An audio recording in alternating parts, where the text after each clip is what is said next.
എല്ലാവർക്കും വിശുദ്ധ അൽഫോൻസാമ്മയുടെ തിരുനാൾ മംഗളങ്ങൾ. കത്തോലിക്ക സഭയിലെ ആദ്യത്തെ ഇന്ത്യൻ വനിതാ വിശുദ്ധയാണ് വിശുദ്ധ അൽഫോൻസാമ്മ. കോട്ടയം ജില്ലയിലെ കുടമാളൂരിൽ മുട്ടത്തുപാടത്ത് ജോസഫിന്റെയും മേരിയുടെയും 4ാമത്തെ മകളായി ജനിച്ചു. മാമോദീസായുടെ അന്നക്കുട്ടി എന്ന പേര് നൽകി. ചെറുപ്പകാലത്ത് തന്നെ അമ്മ നഷ്ടപ്പെട്ടതിനെ തുടർന്ന് അമ്മയുടെ സഹോദരിയായ മുട്ടുചിറ മുരിക്കൻ അന്നാമ്മയുടെ ഭവനത്തിലാണ് വളർന്നതും പഠിച്ചതും. കുട്ടിക്കാലം മുതൽക്കേ പ്രാർത്ഥനയിലും ദൈവവിശ്വാസത്തിലും അടിയുറച്ചു നിന്നു. കൗമാരപ്രായത്തിലേക്ക് കടന്ന അന്നക്കുട്ടിയെ വിവാഹം കഴിപ്പിക്കുവാൻ അവർ തീരുമാനിച്ചു. എന്നാൽ ക്രിസ്തുവിനായി മാത്രം ജീവിക്കാൻ ആഗ്രഹിച്ച അവൾ ചെറുപ്പകാലത്ത് തന്റെ സൗന്ദര്യം ഒരു തടസ്സമായി കണ്ട് സ്വയം ഉമിത്തിയിൽ ചാടി കാൽ രണ്ടും മുട്ടോളം പൊള്ളിക്കുകയുണ്ടായി.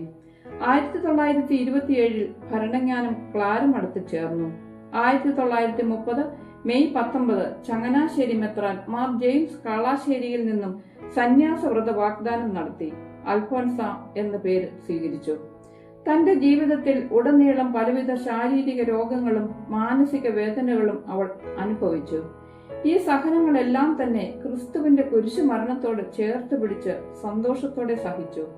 കടുത്ത രോഗങ്ങൾക്കൊടുവിൽ 1946 ജൂലൈ 28 35ാമത്തെ വയസ്സിൽ അൽഫോൻസാമ്മ ഇഹലോകവാസം വെടിഞ്ഞു. ഭൗതിക ശരീരം ഭരണങ്ങാനം സെമിത്തേരിയിൽ അടക്കം ചെയ്തു. അൽഫോൻസാമ്മയുടെ മാധ്യസ്ഥം വഴി നടന്ന നിരവധി അത്ഭുതങ്ങളെ തുടർന്ന് 1953 ഡിസംബർ 2 അവളെ ദൈവദാസിയായി പ്രഖ്യാപിച്ചു. 1984 നവംബർ 9 ധന്യ പദവിയിലേക്കും ഉയർത്തപ്പെട്ടു. മരിച്ചു കഴിഞ്ഞ ഏതാണ്ട് 40 വർഷങ്ങൾക്ക് ശേഷം 1986 ഫെബ്രുവരി 8 അൽഫോൻസാമ്മയെ ജോൺ പോൾ II മാർപ്പാപ്പ വാഴ്ത്തപ്പെട്ടവളായി ഉയർത്തി. 2008 ഒക്ടോബർ 12 ബെനഡിക്ട് 16 മാർപ്പാപ്പ അൽഫോൻസാമ്മയെ വിശുദ്ധയായി പ്രഖ്യാപിച്ചു.